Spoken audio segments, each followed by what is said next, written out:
আমি তো ভালোবাসি তোকে, লিখেছেন সালমা চৌধুরী। আবিরের দুর্বোধ্য দৃষ্টিতে আলী আহমেদ খান ও মোজাম্মেল খানকে দেখছে। ওনাদের স্বাভাবিক মুখভঙ্গি দেখে আবিরের কৃষ্ণ লাল চোখ দুটো অগ্নিগিরির লাভার ন্যায় রক্তিম বর্ণ ধারণ করেছে। বুকের বাঁ পাশের বক্ষপিঞ্জরে আবদ্ধ প্রায় ৩০০ গ্রামের হৃৎপিণ্ডটা দুমড়ে মুচড়ে ভেঙে চুরমার হয়ে যাচ্ছে। আচমকা দুঃস্বপ্নগুলো মস্তিষ্কে হুমকি খেয়ে পড়েছে। এলোপাতাড়ি ছুটছে ভয়ঙ্কর সব নিষিদ্ধ চিন্তা। চোখের সামনে বারবার মেঘের আদলখানা ভাসছে। ১৯ ঘন্টা ধরে ঠিকমতো খাওয়া নেই আবিরের। বাসায় কারোর সাথে কোনো যোগাযোগও ছিল না। তানভীরকে শতখানেক কল দিয়েছে, কিন্তু রিসিভ হয়নি একটা কলও। বাসায় এই শ্বাসরুদ্ধকর পরিস্থিতি দেখে প্রচণ্ড মানসিক যন্ত্রণায় ভুগছে। আবির ২ হাতে মাথায় চেপে অগ্নিঝরা কণ্ঠে চিৎকার করল, আমি কিচ্ছু বিশ্বাস করি না, সত্যি করে বলুন মেঘ কোথায়? মোজাম্মেল খান রাগী স্বরে বললেন, একটা কথা তোমায় কতবার বলতে হবে? হালিমা খান ডাইনিং টেবিলের সামনে মাথা নিচু করে দাঁড়িয়ে আছেন। বাড়িতে আর একটাও মানুষ নেই। বাইরের ডেকোরেশনের লোকজনদের হাউকাউ শোনা যাচ্ছে। আবির ঠিকমতো নিঃশ্বাস নিতে পারছে না। আশপাশে তাকিয়ে জোরে শ্বাস টেনে শক্ত কণ্ঠে বলল, যতক্ষণ না আপনারা সত্যি কথা বলছেন ততক্ষণ আমি একটা কথাই জিজ্ঞাসা করব। সত্যি এটাই, আমার মেয়ের বিয়ে হয়ে গেছে আর আমার মেয়ে সুখে আছে? আবিরের হৃদস্পন্দন থেমে গেছে। পরপর অপ্রতিভ কণ্ঠে বলে উঠল, কোন সুখের কথা বলছেন আপনি? ওর জীবনের সব সুখ জড়িয়ে আছে আমার সাথে।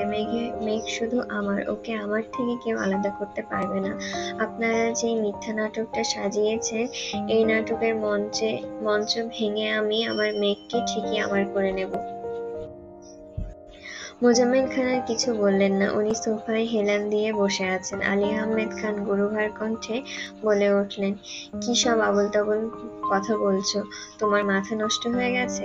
আবির ভেজা কণ্ঠে বলে উঠল, হ্যাঁ, আমার মাথা নষ্ট হয়ে গেছে। আপনাদের এই তালবাহানায় আমি আর নিতে পারছি না। আব্বু চাচ্চু, আমি আপনাদের দুজনকে বলছি, আমি মেঘকে ভালোবাসি, খুব বেশি ভালোবাসি। আমার জীবনের সবটুকু জুড়ে শুধু মেঘের অবস্থান। ওকে ছাড়া আমি আমার পৃথিবী কল্পনাও করতে পারি না। আপনাদের কাছে আমার একটাই রিকোয়েস্ট, প্লিজ মেঘকে আমায় দিয়ে দিন। আমি ওকে রানী বানিয়ে রাখবো। ওর গায়ে কোনোদিন কোনো আঁচড়ও পড়তে দেব না, প্লিজ। আলী আহমেদ খান কপাল গুটিয়ে ঠান্ডা কণ্ঠে বললেন, তুমি মেঘ মামুনিকে ভালোবাসো এটা কোনোদিন বলেছো আমাদের? এখন এসব বলে কোনো লাভ নেই। তুমি তোমার জীবনে ফোকাস করো। মেঘ মামুনি তার জীবন নিয়ে খুব ভালো আছে। প্রায় ৫-৭ মিনিট আবির আর আলী আহমেদ খানের কথোপকথন চলল। আবিরের রাগ নিয়ন্ত্রণের বাইরে, তবুও বারবার নিজেকে সান্ত্বনা দিচ্ছে, মনেকে বোঝাচ্ছে মেঘের কিছু হয়নি, সব ঠিক আছে। মেঘের বিয়ে হতেই পারে না, তানভীর সবকিছু সামলে নিয়েছে। আবির শান্ত থাকলেও আলী আহমেদ খান বেশ ক্ষুব্ধ। মোজাম্মেল খান ফোন হাতে নিয়ে নিশ্চুপ বসে আছেন। আলী আহমেদ খান একাই আবিরের সাথে কথা কাটাকাটি করছেন। বাবা ছেলের মাঝে হালিমা খানও কিছু বলতে পারছেন না। আবির এক পর্যায়ে হালিমা খানের কাছে ছুটে গেল। শীতল চোখে হালিমা খানের দিকে তাকিয়ে হিমশীতল কণ্ঠে জিজ্ঞাসা করল, মামুনি, তুমি তো জানো মেঘ কোথায়? প্লিজ বলো। বিশ্বাস করো, আমি তোমার মেয়েকে ছাড়া বাঁচতে পারবো না। আবির চোখে পানি জমে আছে। হালিমা খান আবিরের কবজিতে হাত রেখে শীতল চোখে তাকালেন। কিছু বলার আগে আলী আহমেদ খান হুঙ্কার দিয়ে উঠলেন, তুমি কি আমাদের মরার ভয় দেখাচ্ছ? একটা মেয়ের জন্য তুমি মরে যাবে? আবির রাগান্বিত কণ্ঠে চেঁচালো, আব্বু, মেঘ একটা মেয়ে না, ও আমার জীবনে আসা একমাত্র মেয়ে, যার জন্য আমি যা খুশি করতে পারি। আজ আমি যে অবস্থানে আছি সবটাই তার জন্য। গত 9টা বছর বুকের ওপর পাথর রেখে, নিজের আবেগ চেপে রেখে নিজেকে প্রতিষ্ঠিত করেছি শুধু আপনাদের চোখে নিজেকে যোগ্য প্রমাণ করার জন্য, আর সেই যোগ্যতা দিয়ে মেঘকে আমার করে নেওয়ার জন্য। আলী আহমেদ খান গম্ভীর কণ্ঠে বললেন, এখন এগুলো বলে আর কি হবে? তার থেকে বরং ফ্রেশ হয়ে খাওয়া দাওয়া করো, তোমার এই অবস্থা চোখে দেখা যাচ্ছে না। আমি দীর্ঘ নিঃশ্বাস ফেলে শরীরের সবটুকু শক্তি দিয়ে চিৎকার করলো, আমি অন্য কিছু শুনতে চাচ্ছি না, শুধু বলুন আমার মেঘ কোথায়? আলী আহমেদ খান রাশভারী কণ্ঠে বললেন, মেঘ এখন আর তোমার নেই। কথাটা কানে ঢোকা মাত্রই আবির ডান হাতের কবজি দিয়ে টেবিলের উপরে রাখা কাচের গ্লাসটা শক্ত করে ধাক্কা মেরে মাত্রাতিরিক্ত রাগে চিৎকার করলো, মেঘ আর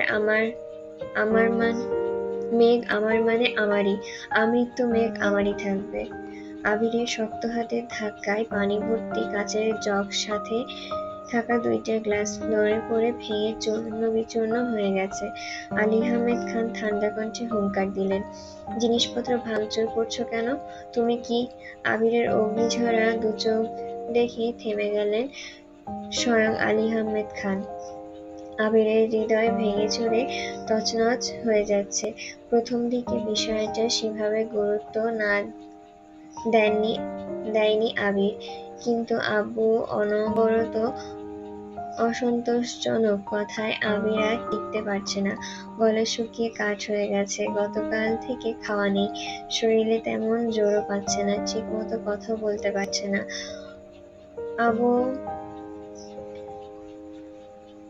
আরও আলী আহমেদ খান আর মোজাম্মেল খানের দিকে স্তব্ধ চোখে তাকিয়ে আছে। মোজাম্মেল খান এখন নির্বাক, যেন এখানে কিছু ঘটেনি বা ঘটছে না। উনি গভীর মনোযোগ দিয়ে ফোন দেখছেন। আলী আহমেদ খান কপালে ভাঁজ ফেলে আবিরকে দেখছে। আবির কিছু বলতে গিয়েও থেমে গেল। অকস্মাৎ এলোপাতাড়ি ছুটল নিজের রুমের দিকে। 1 মিনিটের মধ্যে পুনরায় নিচে নামল। 2 হাত পেছনে রেখে মেরুদণ্ড সোজা করে দাঁড়িয়ে গুরুগম্ভীর কণ্ঠে বলল, আমি শেষবারের মতন জিজ্ঞাসা করছি, মেঘ কোথায় বলুন, নয়তো? মোজাম্মেল খান ফোন থেকে চোখ সরিয়ে আবিরের দিকে তাকালেন। আলী আহমেদ খান গম্ভীর কণ্ঠে জানতে চাইলেন, নয়তো কি? মরে যাবে? জি। মোজাম্মেল খান দীর্ঘ সময় পর মুখ খুললেন, ছোট করে বললেন, আবির, মাথা ঠান্ডা করো, আমি পারছি না চাচ্চু, মেঘকে। আবির কথা সম্পূর্ণ হবার আগেই আলী আহমেদ খান রাগান্বিত স্বরে বললেন, ঠিক আছে, মরে যাও। মোজাম্মেল খান তপ্ত স্বরে বলে উঠলেন, কি বলছো কি ভাইজান? আবির নিরেট দৃষ্টিতে আব্বুর মুখের পানে চেয়ে আছে। আলী আহমেদ খানও বরাবরের ন্যায় কঠোর রূপে বসে আছেন। অপ্রত্যাশিতভাবে আবির পেছন থেকে হাত সামনে এনে কপালে পশ্চাৎদেশে রিভলভার ধরে মুখ ফুলিয়ে শ্বাস ছেড়ে তেজস্পূর্ণ কণ্ঠে বলল, 10 মিনিটের মধ্যে মেঘ আমার সামনে না আসলে। বাকি কথা বলার আগে আলী আহমেদ খান আতকে উঠে বললেন, কি হচ্ছে কি? তুমি কি পাগল হয়ে গেছো? আবিরের হাতে রিভলভার দেখে আলী আহমেদ খান, মোজাম্মেল খান আর হালিমা খান একসঙ্গে কেঁপে উঠলেন। সবার চোখে আতঙ্ক। হ্যাঁ, আমি পাগল হয়ে গেছি। এতগুলো বছর যাকে নিজের থেকেও বেশি ভালোবেসেছি, যাকে নিজের সবটুকু সামর্থ্য দিয়ে আগলে রেখেছি, তাকে ছেড়ে থাকা আমার পক্ষে সম্ভব না। হয় মেঘকে এনে দিবেন, নয়তো আমার লাশ দাফনের ব্যবস্থা করবেন। মোজাম্মেল খান মেরুদণ্ড সোজা করে বসে চটজলদি তানভীরকে কল দিচ্ছেন আর উদ্বিগ্ন কণ্ঠে বলছেন, আবির প্লিজ, তুমি মাথা ঠান্ডা করো, মেঘ এক্ষুনি আসছে। আলী আহমেদ খান আবিরের কাছে যেতে নিলে আবির 2 পা পিছিয়ে তপ্ত স্বরে বলল, আমাকে আটকানোর চেষ্টা করবেন না প্লিজ। মোজাম্মেল খান আলী আহমেদ খানকে টেনে সোফায় বসিয়ে অত্যন্ত নমনীয় কণ্ঠে বলল, আবির, আমি জানি তুমি এত দুর্বল মন মানসিকতার ছেলে নও। ভাইজানের মতন তুমিও খুব বিচক্ষণ, তাই বোকার মতন এমন কোনো কাজ করো না যেটা তোমার সাথে সাথে এই পরিবারের সব সুখ শান্তি নষ্ট করে দেয়। আবির দু চোখ দিয়ে অশ্রু গড়িয়ে পড়ছে, গলা অব্দি শুকনো মুখ, তবুও জিভ দিয়ে ঠোঁট ভেজানোর চেষ্টা করলো। মোজাম্মেল খানের দিকে অদম্য দৃষ্টিতে তাকিয়ে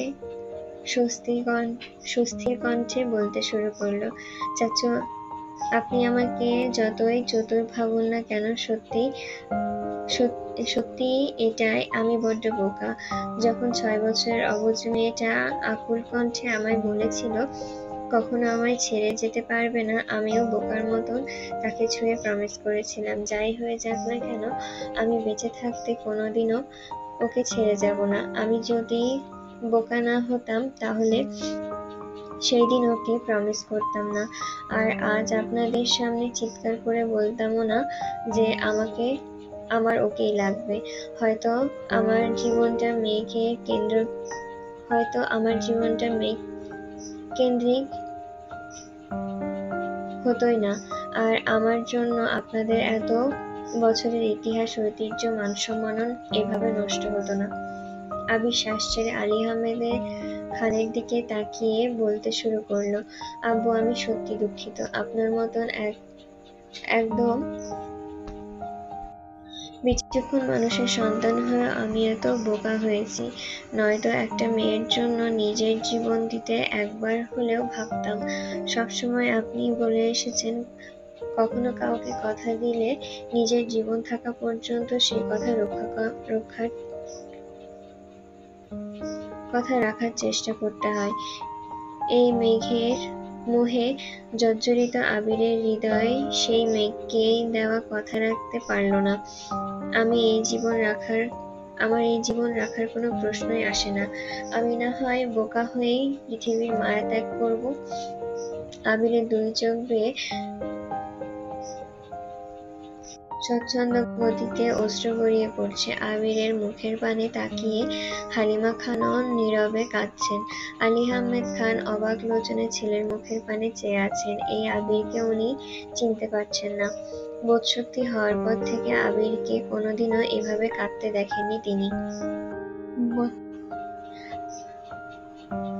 আলী আহমেদ খান নিজের বন্ধু মহলে বরাবরই নিজের ছেলেকে একজন সাহসী, বুদ্ধিমান, দৃঢ় মন মানসিকতার মানুষ হিসেবে পরিচয় দিয়ে এসেছেন। আজ আবিরের এই রূপ দেখে নিজেই আঁতকে উঠছেন। মোজাম্মেল খানের চোখ ছলছল করছে। অতি সন্তর্পণে নিজের চোখ মুছে নিলেন। আবির চোখ ঘুরিয়ে দেওয়ালের ঘড়ির দিকে তাকিয়ে ভেজা কণ্ঠে বলল, 10 মিনিট সময় শেষ। আলী আহমেদ খান ও মোজাম্মেল খান একসঙ্গে ঘড়ির দিকে তাকালেন। মোজাম্মেল খান ব্যস্ত হাতে তানভীরকে কল দিচ্ছে। আলী আহমেদ খান আবিরকে বোঝাতে ব্যস্ত। আবির ঘড়ির দিকে তাকিয়ে শক্ত কণ্ঠে বলল, আমি 1 থেকে 3 পর্যন্ত গুনব, এর মধ্যে মেঘ আমার চোখের সামনে না আসলে। 1। মোজাম্মেল খান উদ্বিগ্ন কণ্ঠে বললেন, ওরা চলে এসেছে, প্লিজ থামো। 2। মোজাম্মেল খান আর্তনাদ করছে। অকস্মাৎ আলী আহমেদ খানের নজর মেইন গেটের দিকে পড়ে। মেইন গেটের থেকে কিছুটা ভেতরে মেঘ নিস্তব্ধ হয়ে দাঁড়িয়ে আছে। প্রশস্ত আঁখিতে উদ্বেগ স্পষ্ট। ঘন ঘন শ্বাস ফেলছে। মেঘ এসেছে আরো কয়েক সেকেন্ড আগে। আবিরের মাথায় রিভলভার দেখে বক্ষপিঞ্জরে আবদ্ধ হৃৎপিণ্ডটা প্রচণ্ড বেগে ধপধপ করে কাঁপছিল। কয়েক সেকেন্ডেই মস্তিষ্কে একের পর এক ঘটনা ঘুরপাক খাচ্ছে। আজ থেকে প্রায় 7-8 মাস আগে মিনহাজ বলেছিল আবিরের কাছে রিভলভার আছে। মেঘ তখন মিনহাজকে তুচ্ছ-তাচ্ছিল্য করেছিল, ইচ্ছে মতো ঝেড়েছিল। আজ চোখের সামনে সেই দৃশ্য দেখে মেঘে দম বন্ধ হয়ে আসছে। মনে হচ্ছে কেউ শক্ত হাতে গলা চেপে ধরে আছে। শ্বাস ফেলতে পারছে না, এমনকি জোরে চিৎকার করে কিছু বলতেও পারছে না। আলী আহমেদ খানের নজর পড়তেই উত্তেজিত কণ্ঠে বললেন, ওই তো মেঘ। আবির পূর্বের ন্যায় রিভলভার ধরে ঘাড় ঘোরালো। সহসা নজর আটকালো এক অপরূপা পানে। বিস্ময় সমেত তাকালো আবির। মোহনীয় সেই দৃষ্টি। মেঘের পরনে গাঢ় হলুদ আর রানী গোলাপি পাড়ের শাড়ি, কাঁচা ফুলের গয়না পুরো গা ভর্তি। কপালে ঠিক মাঝ বরাবর একটা গাঢ় গোলাপি রঙের জারবেরা ফুলের কারণে মেঘকে মায়াবী আদল আরো বেশি রমণীয় লাগছে। মুখে বেশ ভারী মেকআপ, মনোমুগ্ধকর চোখ আর ঠোঁটের আর্ট দেখে আবির কয়েক মুহূর্তের জন্য অবিক্ষুব্ধ হয়ে রইল। অন্যমনস্কতায় আবিরের দু চোখ বেয়ে তখনও নিরবধি অশ্রু ঝরছে। অনক্ষিতভাবে হাত থেকে রিভলভার পড়তেই আবির আত্মজ্ঞানে ফিরল। মেঘ তখনও পাথরের মতন ঠায় দাঁড়িয়ে আছে। মোজাম্মেল খানের ঠোঁটে কিঞ্চিৎ হাসি ফুটলেও আলী আহমেদ খান গম্ভীর মুখে দাঁড়িয়ে আছেন। আবিরে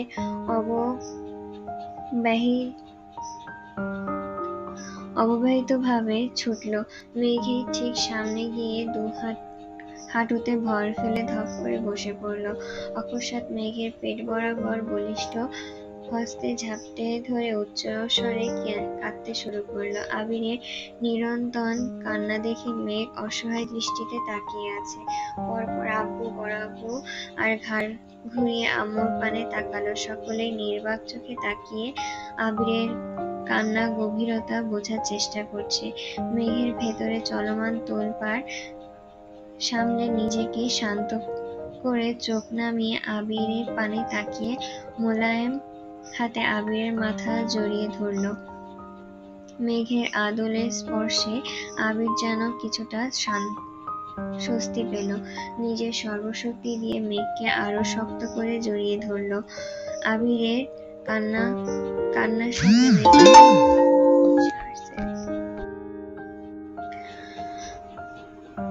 কান্নার শব্দে মেঘের বুকের ভেতর ভয়ঙ্কর কম্পন শুরু হয়ে গেছে। মেঘ বুক ফুলিয়ে শ্বাস ছেড়ে আকুল কণ্ঠে বলল, আপনি কাঁদবেন না প্লিজ। আবিরের কান্না থামার নামই নিচ্ছে না।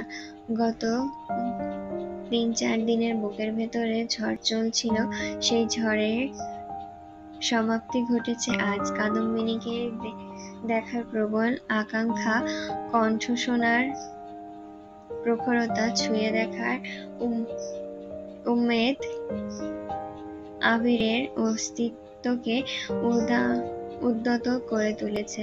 তার উপর বাসার অবস্থা দেখে সারা জীবনের জন্য ইহজগতের সমস্ত মায়া ত্যাগ করতে বসেছিল। মেঘ বারবার ঢোক গিলছে।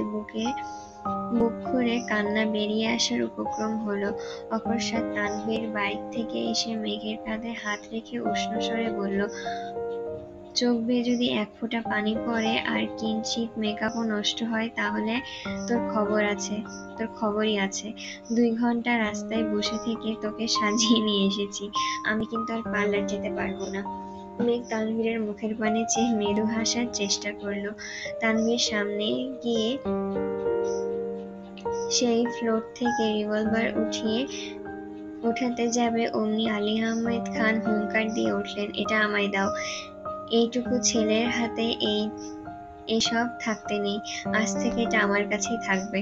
তানভীর রিভলভার উঠিয়ে আবিরকে এক পলক দেখে নিল। তার অবস্থা দেখে মনে হচ্ছে সে এখনই এই জগতে নেই। বরাব্বুর কথা মতো তানভীর রিভলভার বরাব্বুর হাতে দিয়ে দিল। মোজাম্মেল খান কপট দুষ্টুমির স্বরে বললেন, ভাইজান তুমি যেন কি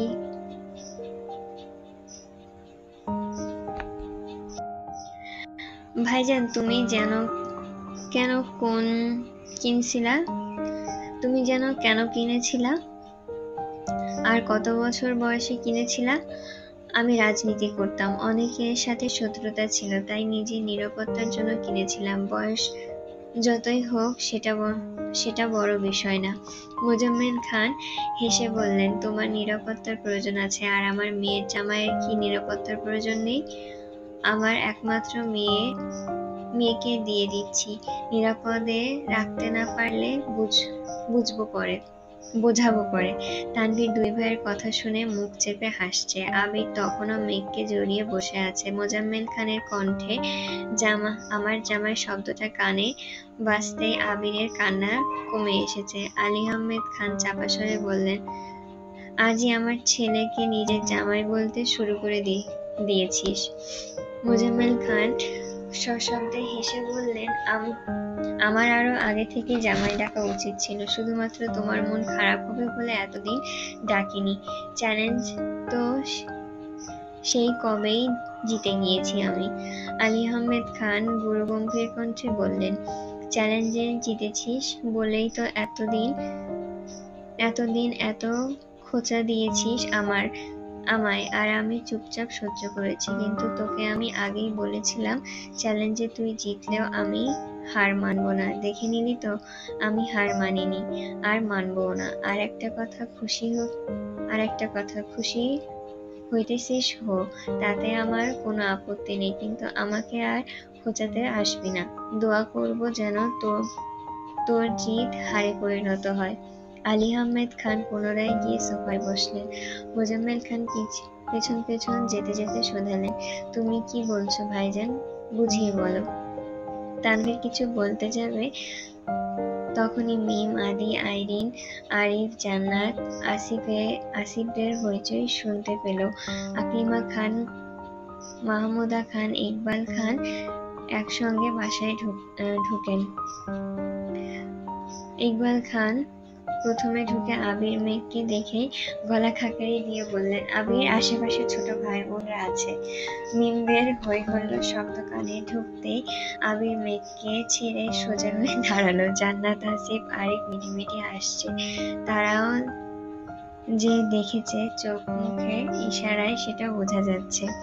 ওদের সবার হাতে বেশ কয়েকটা করে শপিং ব্যাগ। মালিয়া খান সবার পেছনে ছিলেন। উনি ভেতরে এসে আবিরের চোখে পানি দেখে এগিয়ে গেলেন। ছেলের চোখ মুছে ঠান্ডা কণ্ঠে বললেন, কাঁদছিস কেন? আলী আহমেদ খান সবাইকে এক পলক দেখে মালিয়া খানের উদ্দেশ্যে করে বলে উঠলেন, তোমরা এত দেরি করে আসলে কেন? আর কিছুক্ষণ আগে আসলেই ছেলের করুণ পরিণতি দেখতে পেতে, তখন তুমিও ছেলের মতন বসে বসে কাঁদতে। আবির ঠান্ডা কণ্ঠে বলল, আম্মু, তুমিও কি জানতে? জানতাম, তবে কিছুটা জানতাম না। গতকাল সন্ধ্যার পর তোর আব্বু সবাইকে ডেকে হুট করে তোর আর মেঘের বিয়ের কথা বলে বসেছেন। কারোর কোনো আপত্তি আছে কিনা জিজ্ঞাসা করেছেন। যেখানে তোর আব্বু নিজে থেকে সিদ্ধান্ত নিয়েছেন, আর ঘরের মেয়ে ঘরেই থাকবে, এতে আমাদের তো খুশি হওয়ার কথা। তারপর আমার তোকে নিয়ে একটু ভয় ছিল তুই রাজি হবি কিনা। তখন তোর আব্বু বলল, তোর মতামত জেনেই উনি সিদ্ধান্ত নিয়েছেন, তাই আমিও রাজি হয়ে যাচ্ছি। তোর আব্বু সবাইকে শর্ত দেন, যেন তুই আসার আগ পর্যন্ত বাসার কেউ কোনোভাবে তোকে কিছু না জানায়। তুই তো জানিস ওনার কথা অমান্য করা আমার পক্ষে সম্ভব না, তাই তোকে কিছু জানাতে পারিনি। মালিয়া খান শ্বাস ছেড়ে নিজেকে ধাতস্থ করে আবিরকে আবারও জিজ্ঞাসা করলেন, তুই মেঘকে বিয়ে করতে রাজি তো, নাকি অন্য কাউকে পছন্দ করিস? আবির শীতল চোখে মালিয়া খানের মুখের পানে তাকিয়ে রইল। মালিয়া খান যে এসবের কিছু জানে না এটা বুঝতে সময় লাগলো না। আবির কিছু বলার আগে আলী আহমেদ খান পকেট থেকে একটা ফোন বের করে টেবিলের উপরে রাখতে রাখতে মেকি স্বরে বলে উঠলেন, যে ছেলে ৫,১৪৬ মিনিটে ৫,৭৩৮ বার কাউকে কল দিতে পারে, তাকে তুমি জিজ্ঞাসা করছো সে বিয়েতে রাজি আছে কিনা। কি সুন্দর দৃশ্য! মালিহা খান কপাল গোটালেন। মোজাম্মেল খানও আশ্চর্য নয়নে তাকালেন। আবির ভ্রু কুচকে এগিয়ে গেল সোফার কাছে, কি পিছন পিছন মেঘও এগিয়ে গেল। মালিয়া খান চিন্তিত স্বরে জিজ্ঞাসা করলেন, কিসের 5,000? 5,000 কত মিনিট? আর 5,000 কত কত কলের কথা বলছেন? কি হয়েছে? আলী আহমেদ খান ফোনটা হাতে নিয়ে সবাইকে দেখিয়ে বললেন, এই যে ফোনটা, এটা মেঘ মামনির ফোন। গত 3-4 দিন যাবৎ আমার কাছে রেখেছিলাম। একবার ভেবেছিলাম বন্ধ করে রাখবো, কিন্তু ছেলেকে পরীক্ষা করতে ফোনটা ইচ্ছে করেই খুলে রেখেছিলাম। বিশ্বাস করবা না, মিনিটে 2-3 বার করে কল দেয়, আর আমি ফোনের দিকে তাকিয়ে কেবল ভাবছিলাম, এই পাগল ছেলে আমার হতে পারে না। সবার নজর আবিরের দিকে। আবির কিছুটা লজ্জায় পড়ে চোখ নামিয়ে নিয়েছে। মেঘ ফিসফিস করে বলল, আমি ভাবতেও পারিনি আপনি এত কম কল দিবেন। কমপক্ষে 10,000 কল আশা করেছিলাম। আবির ভ্রু কুচকে ভারী কণ্ঠে বলল, মুখটা বন্ধ রাখুন, নয়তো আপনার কপালে দুঃখ আছে। মালিয়া খান উত্তেজিত কণ্ঠে বললেন, আবির তাহলে মেঘকে আগে থেকেই পছন্দ করত? মোজাম্মেল খান ঠাট্টা স্বরে বললেন, ভাবি, আমি এই কথাই ভাইকে গত 1 বছর যাবৎ বোঝাচ্ছি, কিন্তু উনি কিছুতেই বুঝতে চাচ্ছেন না। ওনার একটাই কথা, ওনার ছেলে এমন কাজ করতেই পারে না। ভাইজান কেমন মানুষ এটা তো আপনার অজানা নয়। আবির মেঘ দুজনে আশ্চর্য নয়নে তাকিয়ে আছে। বাকিরা সবাই চুপচাপ দাঁড়িয়ে আছে। মালিয়া খান অবাক চোখে তাকিয়ে বলে উঠলেন, 1 বছর? মোজাম্মেল খান তপ্ত স্বরে বলতে শুরু করলেন, আমি 1 বছরের আরো 3-4 মাস আগেই জানতে পেরেছি। আমার এক বন্ধু একদিন আমাকে আবির আর মেঘের একটা ছবি পাঠিয়েছিল। সেখানে আবিরকে চিনতে পারিনি, মেঘকে একটা ছেলের সাথে দেখে আমাকে জানানোর জন্য ছবিটা পাঠিয়েছিল। ছবিটা দেখে আমার অবশ্য ওইরকম কিছু মনে হয়নি, কিন্তু মেয়ের বাবা যেহেতু, তাই মনে একটু সন্দেহ ঢুকেছিল। যেখানে আবির বাসায় মেঘের সাথে ঠিকমতো কথা বলে না, যতটুকু বলে সেটাও বড় ভাইয়ের মতন ফরমাল কথাবার্তা, সেখানে আড়ালে সে আমার মেয়েকে নিয়ে ঘুরে বেড়াচ্ছে। সেই থেকে আমি পর্যবেক্ষণ শুরু করলাম। আবিরের হালচাল বুঝতে বেশি সময় লাগলো না। মিম দুইজনের প্রতি আবির যথেষ্ট পজিটিভ, কিন্তু মেঘের প্রতি একটু বেশি। সারা দুনিয়ার খবরও তার বিশেষ মনোযোগ নেই। যেই মেঘের বিষয়ে কথা ওঠে, অমনি সে মনোযোগী শ্রোতা হয়ে যায়। আজ পর্যন্ত আবিরের হাতে গোনা 2-1 দিন মেঘকে বাসা থেকে বাইকে নিয়ে বেরিয়েছে, অথচ সে প্রায়ই মেঘকে নিয়ে শহর ঘুরে। 2-1 বার আমি নিজের চোখে দেখেছি। তাদের রাস্তায় দেখে আমি বাসায় এসে তাদের জন্য অপেক্ষা করতাম, কিন্তু মেঘ আসলেও সাথে আবির থাকতো না। আমার বন্ধু, ছোট ভাই, বড় ভাই যারা আমার মেয়েকে চেনে, তাদের সাথে দেখা হলেই বলতো, তোর মেয়েকে এখানে দেখেছি, ওখানে দেখেছি, সাথে তোর ভাইপো ছিল। ভাইজানকে বলায় উনি বিষয়টা পাত্তা দেননি, উল্টো আমায় যা খুশি বলেছেন। ওইরকম শক্ত প্রমাণ ছিল না বলে আমিও অনেকদিন ভাইজানকে কিছু বলতে পারিনি। হঠাৎ একদিন আমি অফিস থেকে ফিরছিলাম, সন্ধ্যার পার হয়ে গেছিল। দেখলাম আমাদের বাসা থেকে কিছুটা দূরে মেঘ আবির বাইক থেকে নামছে। আমি আনমনে সেখানে দাঁড়িয়ে পড়লাম। সামনে বাসা, এখানে নামার কারণ খুঁজে পেলাম না, তবুও তাকিয়ে রইলাম। মেঘ বাসার গেট পর্যন্ত ঢুকতে আবির বাইক স্টার্ট দিয়ে চলে গেল। আমাকে দেখেছে কিনা জানি না, কিন্তু সেদিন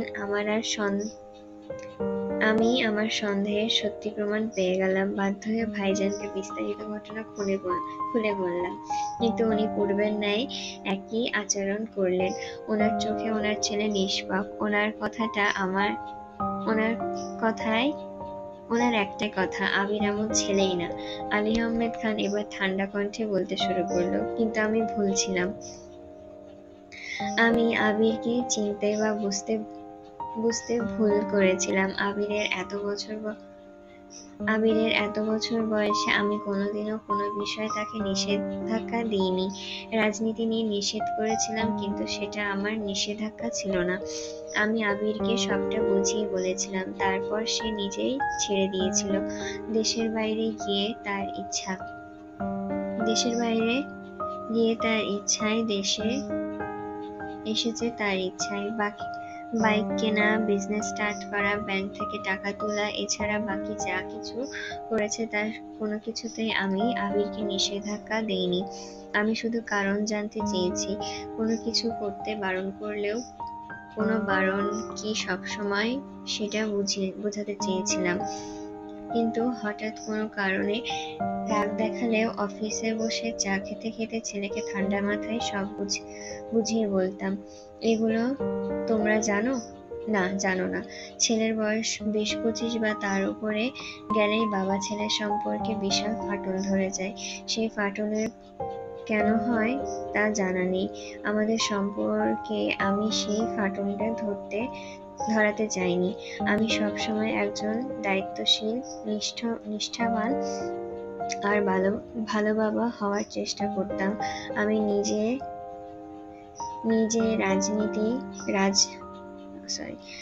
নিজে নীতি নৈতিকতা যতই কঠোর থাকি না কেন, আবিরের জন্য সবসময়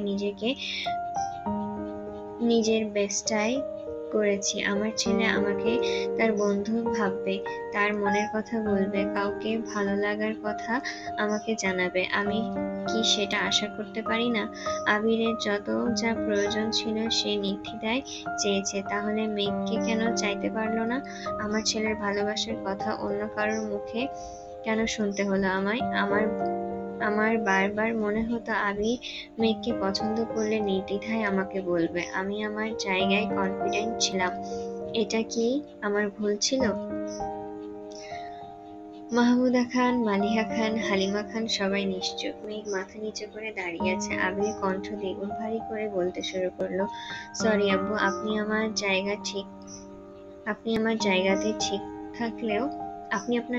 ঠিক থাকলেও আমার মনে ভয় ছিল। একটা সময় পর্যন্ত আপনি সত্যি আমার বন্ধুর মতো ছিলেন। কখনো কিছু চাইতে গেলে বা বলতে গেলে দ্বিধা বোধ করিনি। এমনকি আম্মুর সাথেও এত কথা শেয়ার করিনি যতটা কথা আপনার সাথে শেয়ার করেছি। কিন্তু ধীরে ধীরে বড় হচ্ছিলাম, আর না চাইতেও দূরত্ব বেড়ে যাচ্ছিল। ছোটখাটো কোনো বিষয় নিয়ে আপনাদের অতিরিক্ত বাড়াবাড়িটা মনে প্রতিনিয়ত দাগ কাটছিল। আপনাদের ব্যবসা, সমাজ আর পরিবারের মান-সম্মান আপনাদের কাছে এতটাই গুরুত্বপূর্ণ ছিল যে বাড়ির সন্তানদের সঠিক মূল্যায়ন দিতে ভুলে যাচ্ছিলেন। আশেপাশের মানুষ কি বলবে, সমাজ আপনাদের কতটা মূল্যায়ন করবে, কোথায় আপনাদের স্ট্যাটাস ভালো, সেই সব নিয়ে এতটাই ব্যস্ত হয়ে পড়েছিলেন যে বাসায় কোন ছেলেটার মন খারাপ, কোন মেয়েটার মন খারাপ, ঠিক কি কারণে মন খারাপ সেটা জিজ্ঞাসা করার প্রয়োজন মনে করতেন না। ধীরে ধীরে দূরত্ব বাড়লো, মনের টান কমলো। তবুও বলবো, আপনি সত্যি একজন দায়িত্বশীল বাবা ছিলেন এবং আছেন। আমার পড়াশোনা চলাকালীন সময়ে আপনি সব ব্যস্ততার মাঝে প্রতিদিন আমায় কল দিয়েছেন, খোঁজ নিয়েছেন। আপনার আশেপাশের মানুষের ভিড় থাকলেও আমার কলটা রিসিভ করে বাবার দায়িত্ব পালন করেছেন। আপনি বাবা হিসেবে বেস্ট ছিলেন, আছেন এবং থাকবেন। কিন্তু ওই যে বললাম, ওই বন্ধুর মতন সম্পর্কটা হারিয়ে ফেলেছিলাম।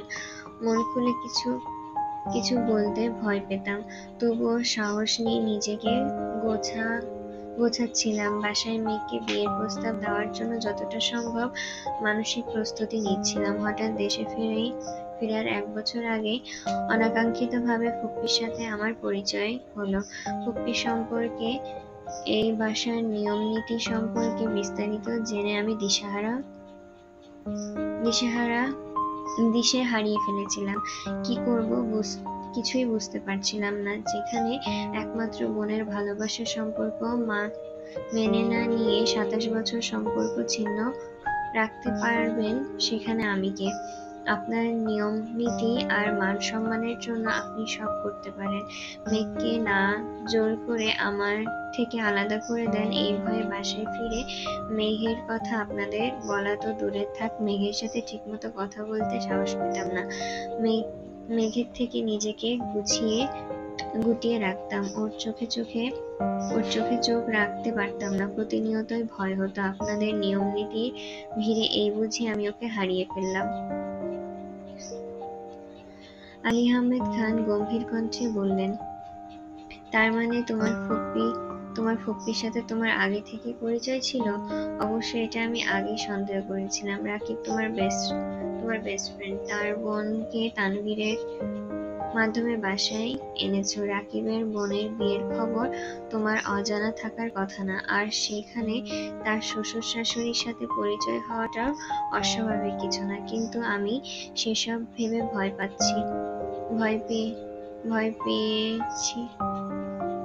পেয়েছিলে সেটা নিতান্তই তোমার ভুল ধারণা ছিল। তোমার ফুপ্পির ঘটনা আজ থেকে বহু বছর আগের। তখনকার পরিস্থিতি বর্তমানের মতন ছিল না। তখন সমাজে প্রেম বিয়েকে এত সহজভাবে মেনে নিত না। কোনো বাড়িতে মেয়ে পালিয়ে গেলে বা নিজের মতন করে বিয়ে করলে ওই এলাকায় সেই মেয়ে আর তার পরিবারের নামে দুর্নাম ছড়িয়ে পড়ত। সমাজের চোখে সেই পরিবার বিষাক্ত হয়ে যেত। বর্তমান যুগে পাল্টিয়ে গেছে। প্রেমের সম্পর্ক মেনে নিতে পরিবার আর আগের মতন দ্বিধা করে না। ইকবাল খান শান্ত স্বরে বললেন, সবই বুঝলাম, কিন্তু তোমরা যেহেতু সব জানতে আর মেনেই নিয়েছিলে, তাহলে এতদিন কেন কিছু বললে না? মোজাম্মেল খান ধীর কণ্ঠে বললেন, বললাম না আমি, মানলেও ভাইজান মানতে চাননি। তারপর কি হয়েছে? কালই বা হঠাৎ ভাইজান মেনে নিলেন কিভাবে? কাল হঠাৎ মানলেন কেন এটা আমি জানি না, কিন্তু ভাইজান এমনিতেই মেনে নেননি এটা শিওর।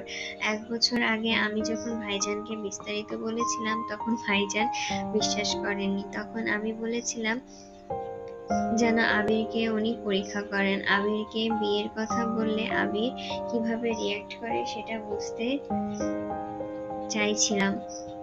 আবির স্পষ্টবাদী ছেলে, তাই ভেবেছিলাম সে মেঘের কথা বলে দিবে, কিন্তু সে বলল না। ভাইজান খাবার টেবিলে বসে আমার দিকে তখন অগ্নিদৃষ্টিতে তাকিয়েছিল, তাই আমিও আবিরকে রাগানোর জন্য অন্য মেয়ের কথা বলেছিলাম, যেন মনের কথা বলে দেয়। আবির এমনভাবে রিয়্যাক্ট করলো, সাথে 1 বছরের জন্য বিয়ে স্থগিত করে দিল। সবার সামনে কিছু না বললেও ভাইজান আড়ালে আমাকে যাচ্ছে তাই কথা শুনিয়েছে। আবির মেঘকে ওই নজরে দেখে না, পছন্দ করে না, হ্যান ত্যান আরো অনেক কিছু। তখন আমার ভেতরেও জেদ ঢোকে। আমিও ভাইজানের সাথে চ্যালেঞ্জ করেছিলাম, আবির মেঘকে পছন্দ করে এটা আমি প্রমাণ করেই ছাড়বো। তারপর শুরু হলো মেঘের জন্য ছেলে দেখা। আমি খুব কাছের বন্ধু দেশে ফেরার এমনিতেই তাকে আর তার পরিবারের আর তার বিবাহিত ছেলেকে বাসায় দাওয়াত দিতাম।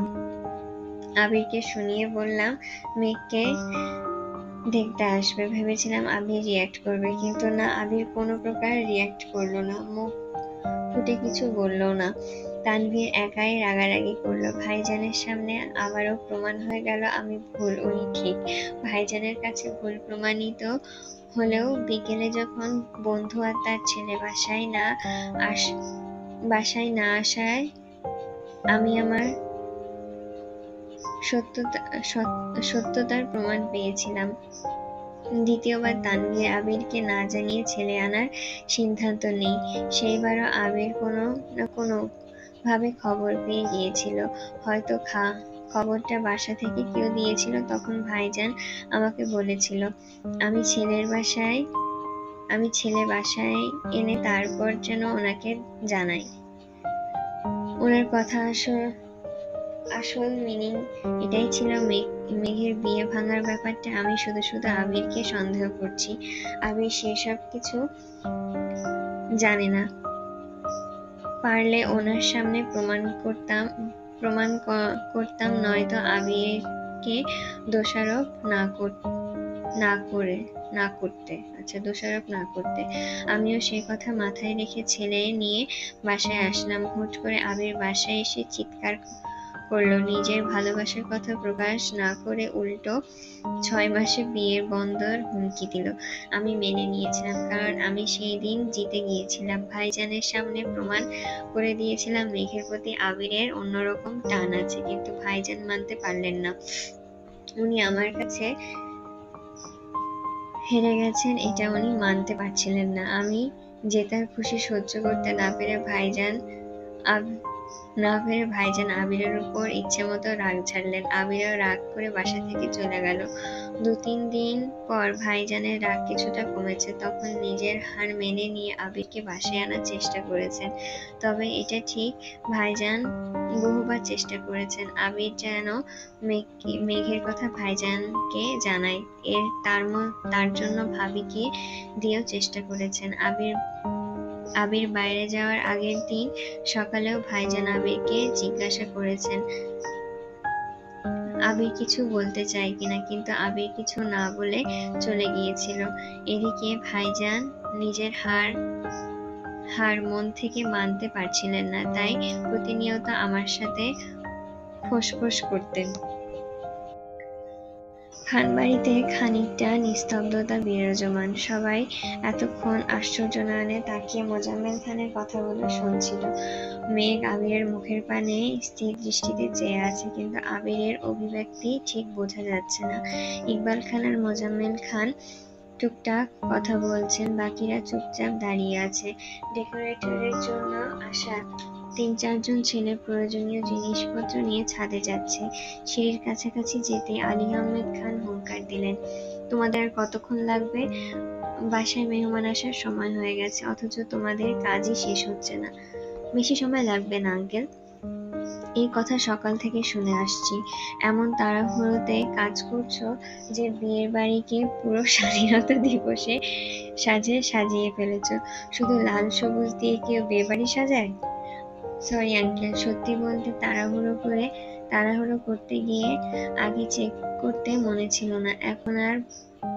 এখন আর ভুল হবে না। শোনো, আমার একমাত্র ছেলের বিয়ে বলে কথা, এমন ভাবে সাজাবে যেন বাড়ির সাজ দেখে এলাকার মানুষ তাক লেগে যায়। টাকা নিয়ে একদম ভাববে না। জি আঙ্কেল। ছেলেগুলো ছাদে চলে যাচ্ছে। আলী আহমেদ খান আচমকা ধীর কণ্ঠে বললেন, ভাইজান একটা কথা বলি? হ্যাঁ।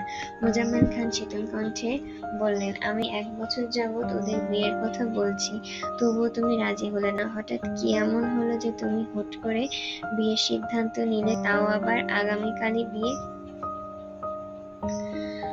আলী আহমেদ খান মলিন হেসে বললেন, তোর ছেলের জন্য। মানে? তানভীর বলেছে মেঘকে আবিরের কাছে বিয়ে না দিলে আবির নাকি মরে যাবে। সবাই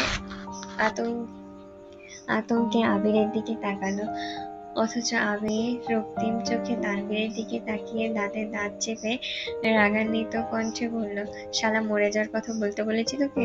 তানভীর ঠোঁট চেপে ডান হাতে 2 আঙ্গুলের কান ধরে বিড়বিড় করে বলল, সরি, মুখ ফসকে বেরিয়ে গিয়েছিল। ধুর শালা। তানভীর কপট রাগী কণ্ঠে বলল, শালা না, সম্বন্ধী। আবির ঠোঁট বাঁকিয়ে রাগান্বিত কণ্ঠে বলল, তোকে আমি দেখে নিব। মাহমুদা খান বললেন, আবির রুমে গিয়ে ফ্রেশ হয়ে খাওয়া দাওয়া করে নে, রেডি হতে হবে তো। আবির ঘড়ির দিকে তাকিয়ে উদ্বিগ্ন কণ্ঠে বলল, এই ভর দুপুরে রেডি হয়ে কি করব? আলী আহমেদ খান মেঘকে ইশারা করে গম্ভীর কণ্ঠে বললেন, আমার বৌমার শহর ঘুরে গায়ে হলুদের ফটোশুট করার ইচ্ছে। যাও, শাওয়ার নিয়ে ঝটপট রেডি হয়ে নাও।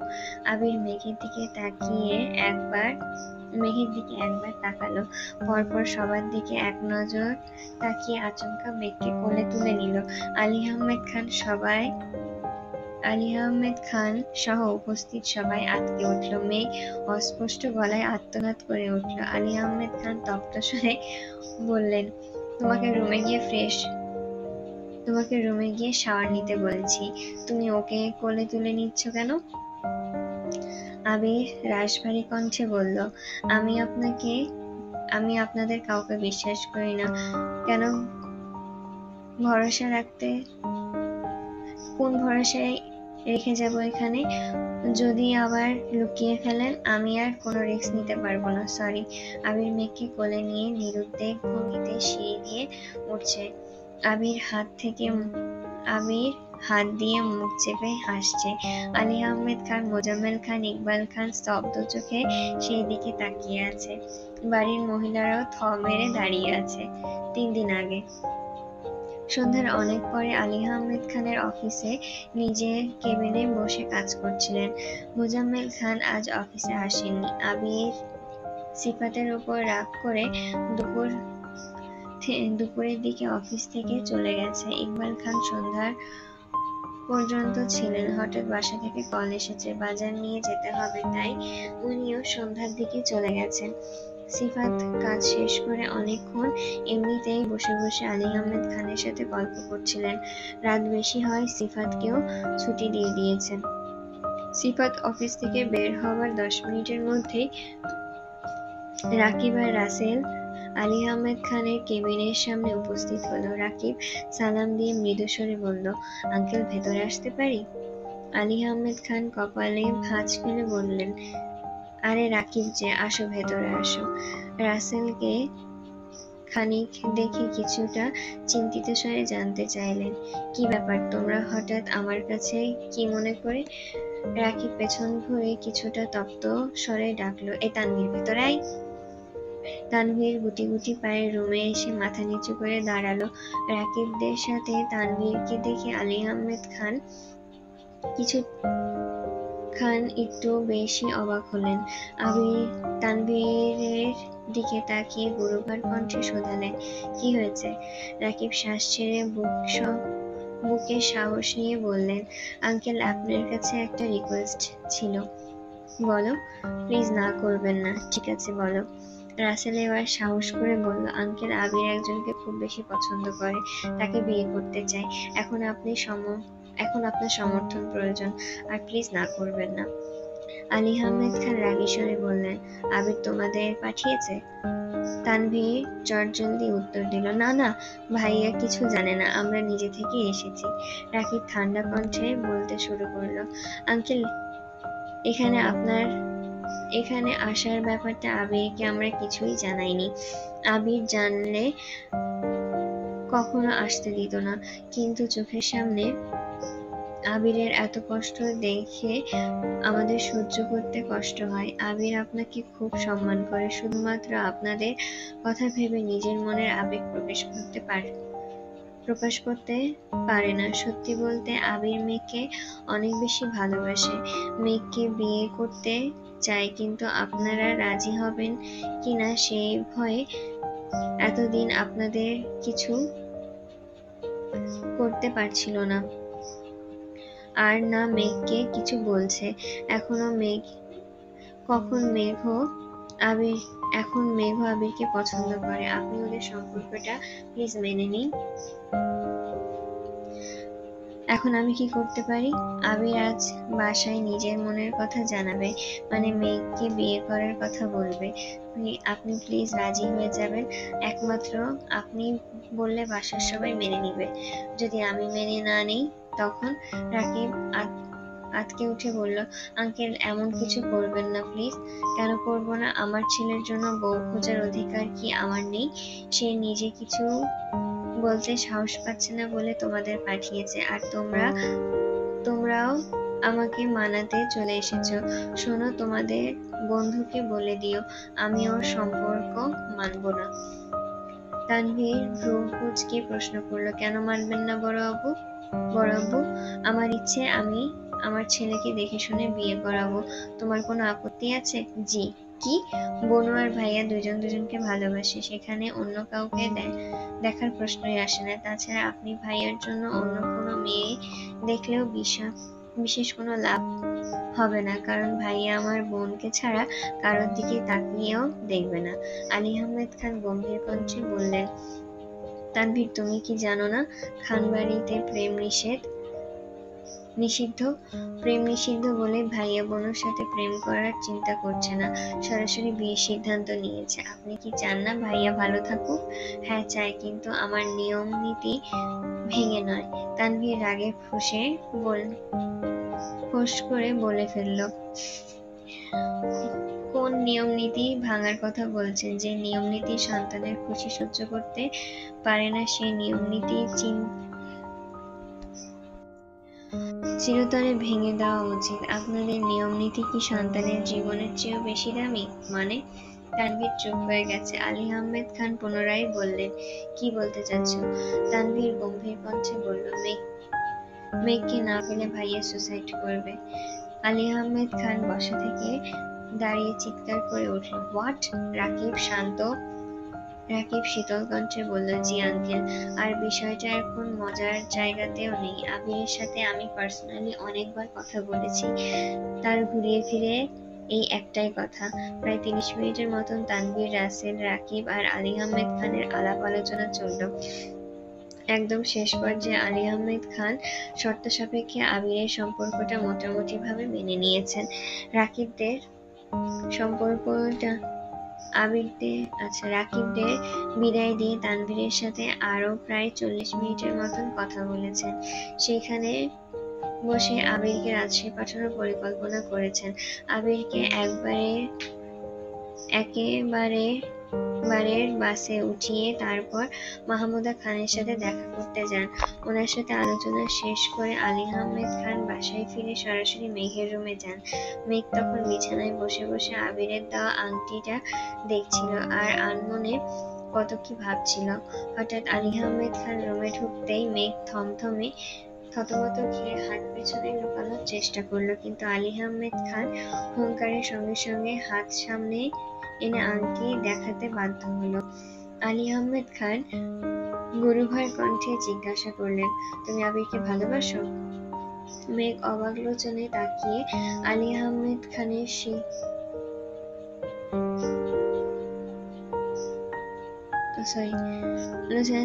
আবিরের শিখিয়ে দেওয়া কথাগুলো মনে করার চেষ্টা করলো, কিন্তু আলী আহমেদ খানের সামনে দাঁড়িয়ে মিথ্যা বলার মতন সাহস মেঘের নেই। তাই বাধ্য হয়ে বলল, জি। বিয়ে করতে চাও? মেঘ আঁতকে উঠে শীতল চোখে তাকালো। কিছুক্ষণ নীরব থেকে ধীর কণ্ঠে বলল, আপনারা রাজি থাকলে? আলী আহমেদ খান গুরুভার কণ্ঠে বলে উঠলেন, তুমি সত্যি সত্যি আবিরকে ভালোবাসলে আর বিয়ে করতে রাজি থাকলে আমি যা বলবো তা মানতে হবে। যদি রাজি থাকো তাহলে 3 দিন পরে তোমাদের বিয়ে দিয়ে দেবো। বলো, রাজি আছো? মেঘ আশ্চর্যজননে তাকিয়ে রইল। আলী আহমেদ খান পুনরায় বললেন, আবারও বলছি, যদি আবিরকে নিজের করে পেতে চাও তাহলে আমার শর্ত মানতে হবে। আবিরকে চাও কিনা? মেঘ কাঁপা কাঁপা গলায় বলল, চাই। আচ্ছা ঠিক আছে, তোমার ফোনটা আগামী 3-4 দিন আমার কাছে জমা থাকবে, আর তুমি কোনোভাবে আবিরের সাথে যোগাযোগ করার চেষ্টা করবে না। আমার সিদ্ধান্ত ছাড়া বাসার বাইরে পাও রাখবে না। মেঘ শক্ত কণ্ঠে জানতে চাইল, এগুলো কেন করতে হবে বড় আব্বু? আলী আহমেদ খান মেঘের মাথায় হাত বুলিয়ে মৃদু স্বরে জিজ্ঞাসা করল, তুমি আবিরের বউ হলে সম্পর্কে আমি তোমার কি হব? আলী আহমেদের মুখে এমন প্রশ্ন শুনে মেঘ বিস্ময়ের সময় তাকিয়ে রইল। মনের ভিতর উত্তর থাকা সত্ত্বেও দেওয়ার মতন শক্তি পাচ্ছে না। আলী আহমেদ খান রাশভারী কণ্ঠে বললেন, শ্বশুরাব্বু হব তো নাকি? শ্বশুরাব্বু কথাটা শুনে মেঘ লজ্জায় নুয়ে পড়ছে। কান দিয়ে অনবরত উষ্ণ ভাব বের হচ্ছে। আলী আহমেদ খান মুচকি হেসে বলল, আমার তো মেয়ে নেই, তাই আমার অনেক দিনের ইচ্ছে ছিল আমার ছেলের বউ মানে আবিরের বউ আমাকে আব্বাজান বলে ডাকবে। আজ আমি আমার ছেলের বউকে পেয়েছি, তাই আজ থেকে তুমি আমায় আব্বাজান ডাকবে। এই অনিশ্চিত শ্বাসরুদ্ধকর পরিস্থিতিতে মেঘ কি করবে বুঝতে পারছে না। হঠাৎ কি ভেবে ওড়না টেনে মাথায় দিয়ে তৎক্ষণাৎ পায়ে হাত দিয়ে সালাম করলো। আলী আহমেদ খান সালামি দিতে দিতে বললেন, আব্বাজান বলো শুনি একটু। মেঘ বুকের ভেতরে উথাল পাথাল ঢেউ শুরু হয়ে গেছে। ইদানিং আবিরের সামনেও এতটা লজ্জা পায় না যতটা লজ্জা বড় আব্বুর সামনে পাচ্ছে। মেঘ নিজের সাথে যুদ্ধ করে বুকে সাহস নিয়ে আস্তে করে বলল, আব্বাজান। মাশাআল্লাহ, আলহামদুলিল্লাহ, আমার মনের আশা আজ পূরণ হলো। এখন বলো, তুমি কি তোমার আব্বাজানের জিদ দেখতে চাও না? তোমার আব্বু প্রতিনিয়ত আমার সাথে খোঁচাখুচি করে, অথচ আমি কিছুই বলি না। তুমি যদি আমার কথা মানো তাহলে এবার আমিই জিতবো। তুমি কি চাও না আমি জিতি? জি চাই। ঠিক আছে, আমাদের মধ্যকার আলোচনা যেন তোমার আব্বার কানে না যায়। এখন বলো, তুমি কি আমার শর্তে রাজি আছো? জি, আমি সব শর্তে রাজি আছি। কিন্তু? আলী আহমেদ খান জিজ্ঞাসা করলেন, কিন্তু কি? কিছু লাগবে? মেঘ মাথা নিচু করে শক্ত কণ্ঠে বলল, আমার শুধু আবির ভাইকেই লাগবে। তোমার আবির ভাইকে তুমি ঠিক সময় পেয়ে যাবে, চিন্তা করো না। সেই দিনের পর থেকে তানভীর আর মেঘ দুইজনকেই আলী আহমেদ খান যা বলেন তারা তাই করে। মেঘকে নিয়ে শপিং এ যাওয়া, ফেসিয়াল করতে পার্লারে নিয়ে যাওয়া, এমনকি তানভীর এলাকায় স্পাইগুলোকে পর্যন্ত আবিরের কল ধরতে নিষেধ করে দিয়েছে। সবাই আলী আহমেদের কথায় করেছে। ওনার কথা না মানলে উনি মেঘকে আবিরের বিয়ে মানবে না, এই নিয়ে আতঙ্কে তানভীর সব মেনে নিয়েছে। প্রথম দুদিন বাসায় কেউই কিছু জানতে পারেনি, কিন্তু একদিন সিফাত কাউকে না জানিয়ে বাসায় চলে আসায় কিছুটা এলোমেলো হয়ে গিয়েছিল। সিফাতের চালচলন খুব একটা সুবিধাজনক মনে হয়নি, তাই আলী আহমেদ খান পরিকল্পনা করে তানভীরকে দিয়ে মেঘকে বাইরে পাঠিয়ে দিয়েছিল। সিফাত বাসা থেকে যাওয়ার পর থেকে বাসায় সিফাতকে নিয়ে টুকটাক আলোচনা শুরু হয়েছিল। মেঘের কানে এসব গেলে মেঘ কষ্ট পাবে, তাই উনি একদিনের মধ্যেই সবকিছু রেডি করে বাসায় সবাইকে জানিয়ে দিয়েছেন। মোজাম্মেল খান আগে থেকেই রাজি ছিলেন। তাছাড়া মেঘের ব্যাপারে ওনার সিদ্ধান্ত তেমন কার্যকর নয়, সেজন্যই আলী আহমেদ খানের কথাই শেষ কথা ছিল। বর্তমান লজ্জায় অসার মেঘ জোরপূর্বক নিজের চোখ বন্ধ করে রেখেছে। আবির আবেগাচ্ছন্ন দৃষ্টিতে মেঘকে নিহার করছে। আশেপাশে না তাকিয়ে আবির সরাসরি নিজের রুমে গিয়ে মেঘকে কোল থেকে নামালো। মেঘের দিকে তাকিয়ে উদ্দীপ্ত কণ্ঠে জানতে চাইল, আমাকে এত কষ্ট দিয়ে কি শান্তি পেয়েছিস? এই যে সারা জীবনের জন্য পেতে যাচ্ছি। আবির মুচকি হেসে বলল, তুই এমনিতেও আমারই। মেঘ হঠাৎই ভ্রু কুঁচকালো। আবিরের চোখে মুখে রেখে আতঙ্কিত কণ্ঠে বলল, আপনি মাথায় রিভলভার ধরেছিলেন কোন সাহসে? যদি আপনার কিছু হয়ে যেত? তোকে না পেলে সত্যি কিছু একটা হয়ে যেত। বাজে কথা বলবেন না। আবির মুচকি হেসে ফোনের সম্পূর্ণ ভলিউম দিয়ে গান চালিয়ে অতর্কিতে নাচতে শুরু করলো। মেঘ বিহ্বল হয়ে তাকিয়ে আবিরের সেই নাচ দেখছে। আবির পুরোপুরি জ্ঞানশূন্য অবস্থায় নেচেই চলেছে। রুমের দরজা খোলা থাকায় নিচে পর্যন্ত গানের শব্দ আসছে। সবাই অবচেতন মনে চোখাচোখি করলো। মিম মাঝখান থেকে বলে উঠল, আমি গিয়ে দেখবো? আরিফ নিরুদ্বেগ ভঙ্গিতে বলে উঠল, সব ব্যাপারেই মাতাব্বরি। মিম ভেংচি কেটে বলল, তোমার কোনো সমস্যা? তানভীর ব্যস্ত কণ্ঠে বলল, ভাইয়ার জামাকাপড় গুলো দিতে হবে, আমি যাচ্ছি। মোজাম্মেল খান উদ্বিগ্নপূর্ণ ভঙ্গিতে বলল, হ্যাঁ হ্যাঁ, দেখো খুশিতে পাগলই না হয়ে গেছে কিনা।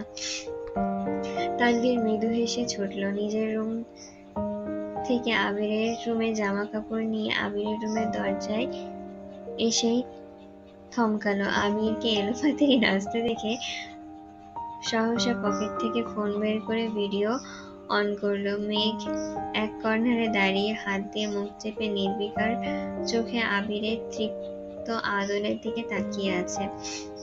কিছুক্ষণ আগে চিৎকার করে কান্না করা মানুষটা এখন কি সুন্দর হাসছে। তানভীর মেঘকে আস্তে করে ডাকলো, মেঘ এগোতে আবিরের জামা কাপড়গুলো মেঘের হাতে দিয়ে মোলায়েম কণ্ঠে বলল, ভাইকে একটু তাড়াতাড়ি রেডি হতে বলিস, ফটোগ্রাফার ওয়েট করছে। আর হ্যাঁ, তোর বান্ধবীকে অনেকগুলো কল দিয়েছি, একবার অর্ধেক কথা শোনার পর থেকে কল আর রিসিভ করছে না। মেঘ মেকি স্বরে বলল, তোমার প্রেমিকা তুমি সামলিয়ে নাও। আফসোস, কেউ একজন বলেছিল সময় হলে জানাবো, আর সময়ও হলো না, আমার কিছু জানাও হলো না। তানভীর মেঘের মাথায় আস্তে করে গাঁঠা মেরে বিড়বিড় করলো, আমার আগে তুই তো প্রপোজ করে ফেলেছিস। আমি আমার ভাবি বানানোর জন্য প্রপোজ করেছি, তোমার প্রেমিকা বানানোর জন্য নয়। ওকে ওকে ওকে। মেঘ জামা বিছানার উপরে রাখছে, এর মধ্যে তানভীর আচমকা ডাকলো, ভাইয়া। তানভীরকে আগে দেখলেও আবির নাচায় মনোযোগ নষ্ট করেনি।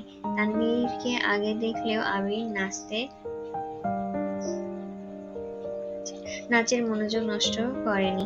এখন তানভীরের ডাকে ফোনের দিকে নজর পড়তেই থামলো। গুরুগম্ভীর কণ্ঠে বলল, শালা তুই দাঁড়া শুধু। আবির দৌড় দেওয়ার আগেই তানভীর দুহাতে আবিরের রুমের দরজা চাপিয়ে দৌড়ে বেলকনি পেরিয়ে সিঁড়ি দিয়ে নামতে নামতে ঘন ঘন শ্বাস ফেলছে। আলী আহমেদ খান মৃদু স্বরে জানতে চাইল, এভাবে ছুটছ কেন, আর আবিরই বা কি করছে?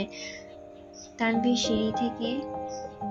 সিঁড়ি থেকে দাঁড়িয়ে আবিরের নাচের ভিডিও অন করলো। 5 থেকে 7 সেকেন্ডের নাচার পরই অফ করে দিয়েছে। ঠোঁটে হাসি রেখে বলল, খুশিতে পাগল না হলেও নাচতে নাচতে নিশ্চয়ই পাগল হয়ে যাবে। উপস্থিত সবাই একসঙ্গে হেসে উঠল। এদিকে মেঘ আবিরকে থামিয়ে উদ্বিগ্ন কণ্ঠে জানতে চাইল, আপনি আমার ভাইকে মারতে চাচ্ছিলেন কেন? মারবো না তো কি, চুমু খাবো? অবশ্য চুমু খাওয়ার জন্য তো তুই আছিস। মেঘ ঠোঁট উল্টিয়ে নিরেট দৃষ্টিতে তাকিয়ে আছে। আবির শক্ত কণ্ঠে বলল, ইস, ভাল লাগে না। মেঘ ভ্রু কুঁচকিয়ে প্রশ্ন করল, কেন, কি হয়েছে? সেজেগুজে পুরো পুতুল হয়ে আছিস, ধরতেও পারছি না, কিছু করতেও পারছি না, তোর ভাল লাগে না? মেঘ আনমনে বলে উঠল, না সাজলে কি করতেন? আবির মেঘের চোখের দিকে তাকিয়ে নিঃশব্দে হেসে আস্তে করে চোখ মেরে বলল, রোম্যান্স। মেঘ অবিশ্বাস্য চোখে তাকিয়ে আছে। আবির প্রথমবারের মতন মেঘকে চোখ মেরেছে। হতবিহ্বল মেঘ নিস্তব্ধ হয়ে গেছে। আবির 2 কদম এগিয়ে এসে মেঘের কানের কাছে ফিসফিস করল, এভাবে তাকিয়ে নিজের বিপত্তি ডেকে আনিস না। আমাকে তো সাজ নষ্ট করতে বাধ্য করিস না, প্লিজ। মেঘ নিজেকে সামলে অনুষ্ট কণ্ঠে বলল, শাওয়ার নিয়ে আসুন তাড়াতাড়ি। আবির বিছানার পাশে ধপ করে বসে উদাসীন কণ্ঠে বলল, শার্টের বোতামগুলো খুলে দে। আমি পারবো না। তাহলে আমিও শাওয়ার নিতে যাব না।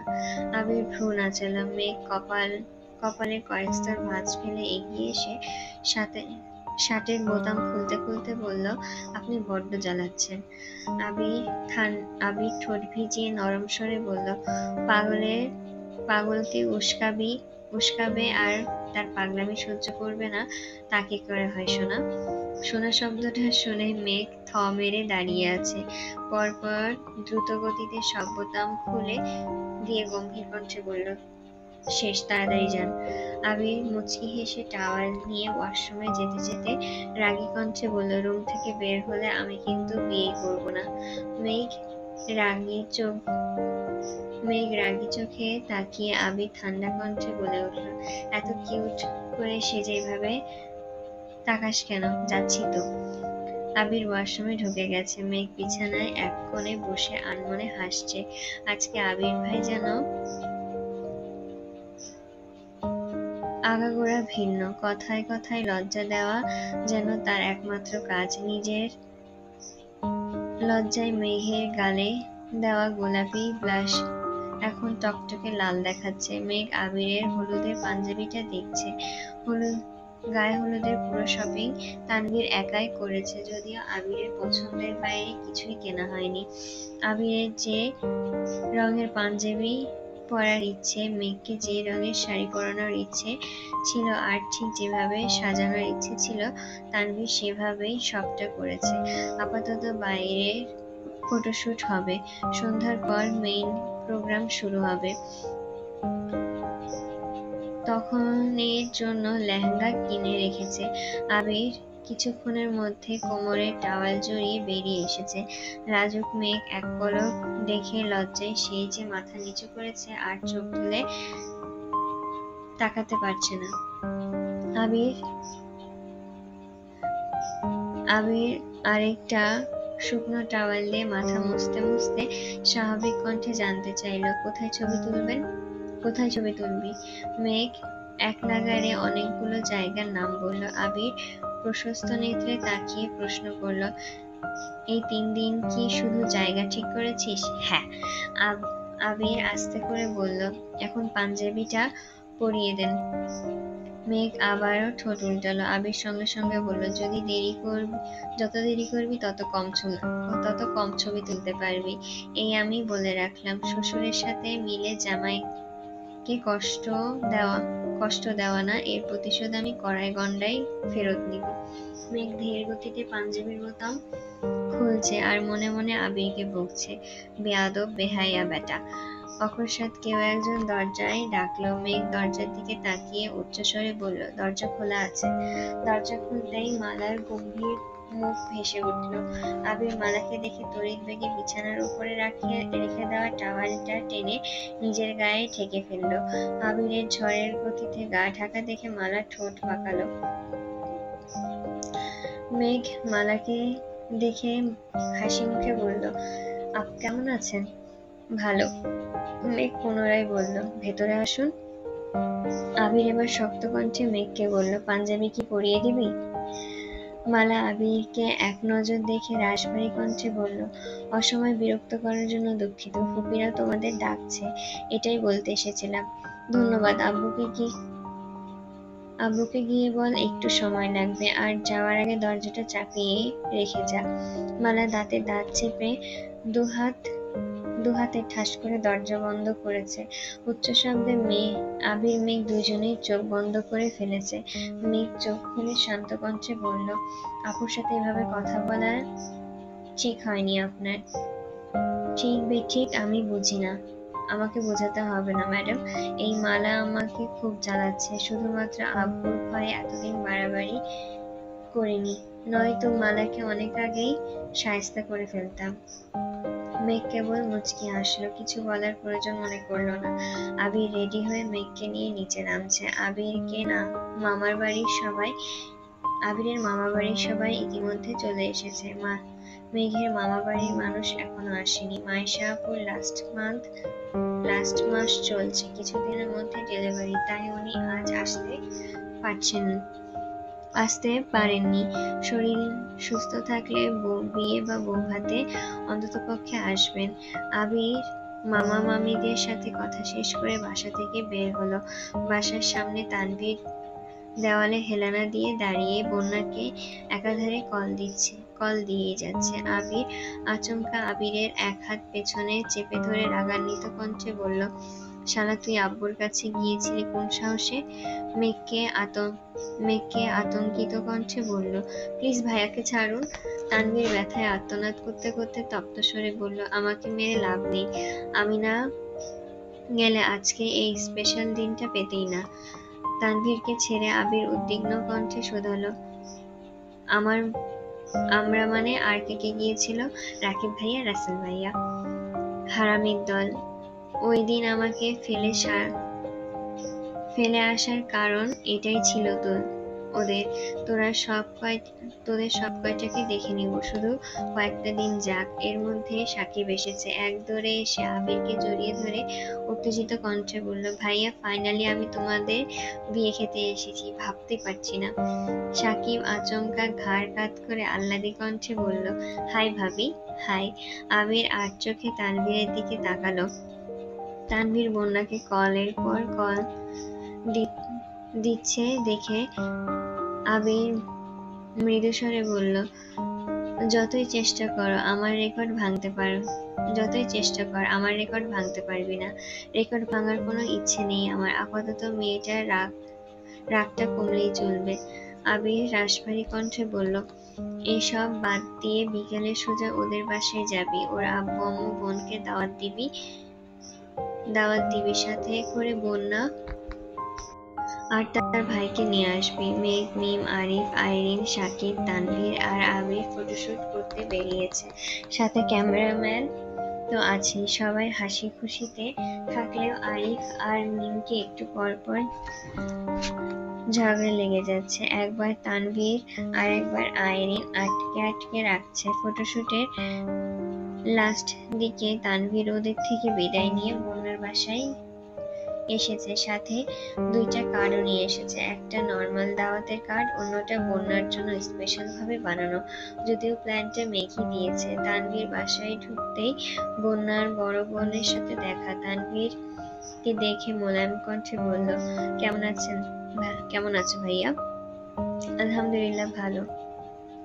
আপনি কেমন আছেন আপু? আলহামদুলিল্লাহ ভালো। আঙ্কেল আন্টি বাসায় নেই? আব্বু আম্মু আর রিদ একটু বাইরে গেছে। বসো শুনলাম মেঘের বিয়ে। তানভীর বিয়ের কার্ড হাতে দিয়ে বলল, জি আপু, হুট করে সবকিছু ঠিক হয়েছে। যে সময় নিয়ে এইভাবে দাওয়াত দেওয়ার সম্ভব হয়নি। আমাদের কিন্তু 2 দিনই দাওয়াত। আপনাদের কিন্তু 2 দিনই দাওয়াত। আগামীকাল কমিউনিটি সেন্টারে আর পরশু বাসায়। আঙ্কেল আন্টি কে বলবেন অবশ্যই যেতে হবে। আর এখন আপনি আর বন্যা রেডি হয়ে আমার সাথে বাসায় চলুন। আরে না ভাই, আমি যাব না। বন্যাকে নিয়ে যাও। মেঘ আরো 5 বছর আগে থেকে আমাকে বলে রেখেছে ওর বিয়েতে বন্যাকে কম করে হলেও 3 দিনের জন্য দিতে হবে। আমিও মেঘের কথা দিয়েছিলাম বন্যার বিয়ে না হলে আমি আব্বু আম্মুকে বুঝিয়ে 3 দিনের জন্য পাঠাবো। এখন দেখো, মেঘের বিয়ের কথা শোনার পর থেকে সেই যে মুখ ফুরিয়ে ঘরে ঢুকেছে আর বেরই হচ্ছে না। গত 2 দিন আব্বু অসুস্থ ছিল। এই অবস্থায় বাসা থেকে বের হতে পারছিল ঠিকই, তবে 24 ঘন্টা শুধু মেঘ কি পারছিল না ঠিকই, তবে 24 ঘন্টা শুধু মেঘ কি করছে, মেঘের কি হয়েছে, মেঘ কেমন আছে, এসব করেই কাটিয়েছে। আব্বু অসুস্থ না থাকলে আমি নিজেই বন্যাকে নিয়ে তোমাদের বাসায় থেকে ঘুরে আসতাম। বন্যা কোথায় এখন? রুমে। ওর সাথে একটু কথা বলা যাবে? আসো। বন্যার বোন দরজার সামনে দাঁড়িয়ে জোরে ডাকতে বলল, এই বন্যা, দরজা খোল। মেঘের ভাই তোর সাথে কথা বলতে এসেছে। আমি দরজা খুলবো না, ওনাকে চলে যেতে বলো। বন্যা, তানভীর এখানে দাঁড়িয়ে আছে, দরজাটা খোল। বললাম তো খুলবো না। তানভীর এবার মোলায়েম কণ্ঠে বলল, বন্যা প্লিজ দরজাটা খোলো। আপনি চলে যান এখান থেকে। ধুমধাম করে বোনের বিয়ে দিন গিয়ে। তানভীর কপালের ঘাম মুছে শক্ত কণ্ঠে বলল, তুমি না গেলে বনু বিয়েতে বসবে না। কারণটা তুমি খুব ভালো করেই জানো। বন্যা এবার একটু থামলো। তানভীর শান্ত কণ্ঠে পুনরায় বলল, প্লিজ বোনা, দরজাটা খোলো, আমার কথাগুলো অন্তত শোনো। বন্যা রাগে ফুঁসতে ফুঁসতে দরজা খুলে রাগান্বিত কণ্ঠে বলল, সবকিছু ঠিকঠাক করে এখন আমাকে মিথ্যা গল্প শোনাতে এসেছেন? বন্যার বোন ধীর কণ্ঠে বলল, বন্যা আস্তে কথা বল। তানভীর মৃদু স্বরে বলল, সমস্যা নেই আপু, ওকে বলতে দিন। বন্যার বোন স্বাভাবিক কণ্ঠে বলল, তুমি ওর সাথে কথা বলো, আমি চা নিয়ে আসছি। বন্যার বোন চলে যেতেই তানভীর মলিন কণ্ঠে বলল, সরি। বন্যার দু চোখ বেয়ে অনর্গল পানি পড়ছে। কাঁদতে কাঁদতে বলতে শুরু করলো, সরি। মেঘের চিন্তায় আমি 2 রাত এক ফোঁটাও ঘুমাতে পারিনি। আমি সেই দিন কথাগুলো না বললে মেঘ শাড়ি পরে বের হতো না, আর পরবর্তী ঘটনাও ঘটতো না। সব দোষ আমার। আমি মেঘের ভালো চাইতে গিয়ে খারাপ করে ফেলেছি। এসব ভেবে উঠতে বসতে বসতে আমার নিজেকে মারতে ইচ্ছে করছে। আপনাকে কত শত কল দিয়েছি, এক পর্যায়ে আপনি আমার নাম্বারটা পর্যন্ত ব্লক করে দিয়েছেন। আমি দিশা মিশা পাচ্ছিলাম না। বাসায় আব্বু অসুস্থ, ওইদিকে মেঘের কি হয়েছে জানতে পারছিলাম না। আপনার বাসায় যাওয়ার শক্তি আর সাহস কোনোটাই পাইনি। আমাকে এত কষ্ট কেন দিয়েছেন আপনারা? আমি আপনাদের কি এমন ক্ষতি করেছি? কত একটা বারের জন্য কি জানানোর যেত না আমায়? তানভীর বন্যার দিকে তাকিয়ে অনুষ্ণ কণ্ঠে বলতে শুরু করলো, তুমি বিশ্বাস করো, আমি বা বনু চাইলেও কিছু করতে পারতাম না। যেখানে ভাইয়ার সাথে পর্যন্ত যোগাযোগ বন্ধ করতে বাধ্য করা হয়েছে, সেখানে কতটা চাপে ছিলাম আমি একবার ভাবো। তোমাকে তো আগেই বলেছি বনুর ফোন বড় আব্বুর কাছে জমা ছিল, আর আমি গত 3 দিনে নিজের ইচ্ছেতেও কোনো দিকে পাও বাড়াতে পারিনি। ঘুমাতে গেলেও পর্যন্ত বড় আব্বুর অনুমতি নিয়ে